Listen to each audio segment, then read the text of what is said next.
জমিন আল্লাহ তাআলার কাছে বলেন, রব্বুল আলামিন আল্লাহ নাফরমান গুনাহগার তোমার জমিনের মধ্যে নাফরমানি করেছে, শিরক গুনাহ করেছে, কুফরি গুনাহ করেছে, মূর্তি পূজা করেছে, চন্দ্র পূজা করেছে, সূর্য পূজা করেছে, অগ্নি পূজা করেছে।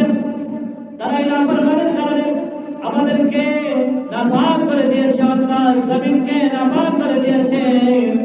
আল্লাহ তাআলা মেহেরবানি করে আপনার রহমতের বৃষ্টি দিয়ে আমাদেরকে অন্তর জমিনকে পাক পবিত্র করো, পাক সাফ করো। তখন জমিনের দোয়া আল্লাহ তাআলা কবুল মঞ্জুর করে। আল্লাহ তাআলা রহমতের বৃষ্টি দিয়ে ওই জমিনকে পাক সাফ করে। সুবহানাল্লাহ। কাফির মুশরিকরা হিন্দুরা জমিনের মধ্যে পূজা করে, মূর্তি পূজা করে, চন্দ্র পূজা করে, সূর্য পূজা করে। পূজা হওয়ার পরে বৃষ্টি হয়। বেদরবিরা কাফির মুশরিকরা তারা দাবি করে তাদের পূজার কারণে নাকি বৃষ্টি হয়েছে।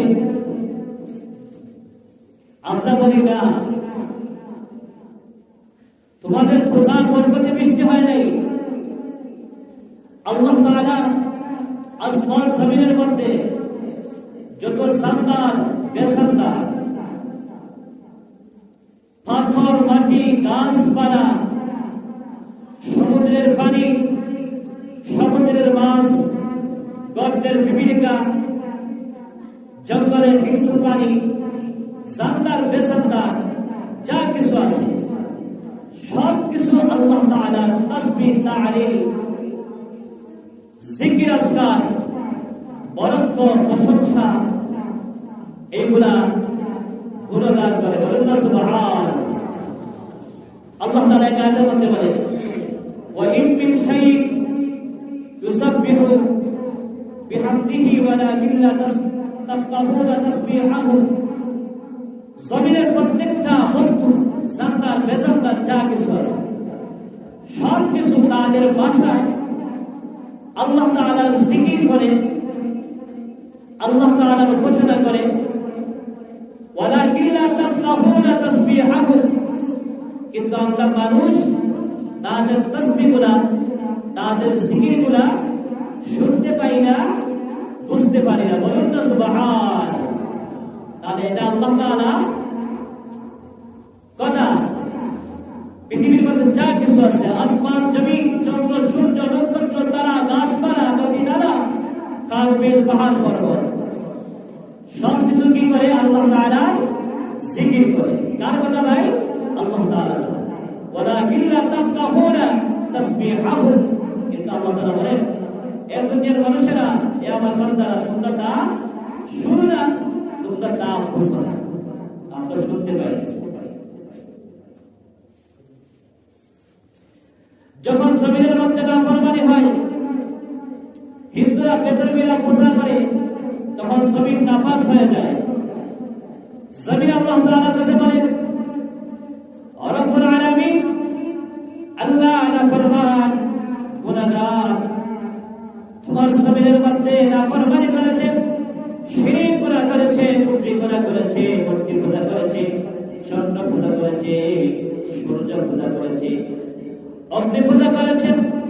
তারা এই নাফরমানির কারণে আমাদেরকে নাপাক করে দিয়েছে, অর্থাৎ জমিনকে নাপাক করে দিয়েছে।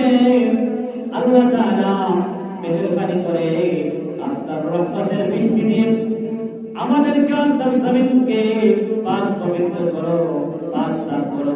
তখন জমিনের দোয়া আল্লাহ তাআলা কবুল মঞ্জুর করে।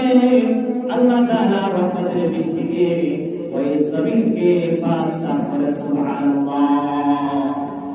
জমিনের মধ্যে যে নাফরমানি হয়, শিরক, কুফরি, জিনা, ব্যভিচারী, মারামারি, কাটাকাটি, দাঙ্গা হাঙ্গামা, এগুলা হয়। জমিন আল্লাহ তাআলার কাছে বলে, আল্লাহ নাফরমানরা জমিনের মধ্যে নাফরমানি করে আমাদেরকে নাপাক করে দিয়েছে, তোমার রহমতের বৃষ্টি দিয়ে আমাদেরকে পাক করো। সুবহানাল্লাহ। আল্লাহ তাআলা রহমতের বৃষ্টি দিয়ে ওই নাপাকিকে দূর করে জমিনকে পাক করে দেন, যাতে করে আল্লাহর প্রিয় বান্দা জমিনের ঠিক কোন জায়গার মধ্যে আল্লাহ তাআলাকে চিন্তা করতে পারে। সুবহানাল্লাহ। এজন্য হিন্দুদের খোঁজার কারণে বৃষ্টি হয় না, বরং জমিন আল্লাহ তাআলার কাছে দরখাস্ত করে। নাফরমানির কারণে বৃষ্টি হয় না, বরং অনাবৃষ্টি হয়, খরা হয়, বন্যা হয়, শিলাবৃষ্টি হয়, ঘূর্ণিঝড় হয়, ভূমিকম্প হয়। আল্লাহ তাআলার কাছে জমিন দরখাস্ত করে, সমুদ্রের মাছ দরখাস্ত করে, হিংস্র প্রাণী দরখাস্ত করে, আল্লাহ রহমতের বৃষ্টি দাও, আমাদের রিজিক বাড়ায় দাও, আমাদের রিজিকের প্রশস্ত করো, জমিনকে পার করো। সেজন্য মহান রব্বুল আলামিন জমিনের মধ্যে রহমতের বৃষ্টি দান করে, মাখলুকাতের রিজিকের ব্যবস্থা করে দেন। সুবহানাল্লাহ। আল্লাহ তাআলা আমাদেরকে এই জমিনের মধ্যে আল্লাহ তাআলার প্রিয় বান্দা বান্দী হন, প্রিয় বান্দা বান্দীদের সাথে আল্লাহ তাআলা আমাদেরকে শামিল করুন, কবুল করুন। সবাই বলে আমিন।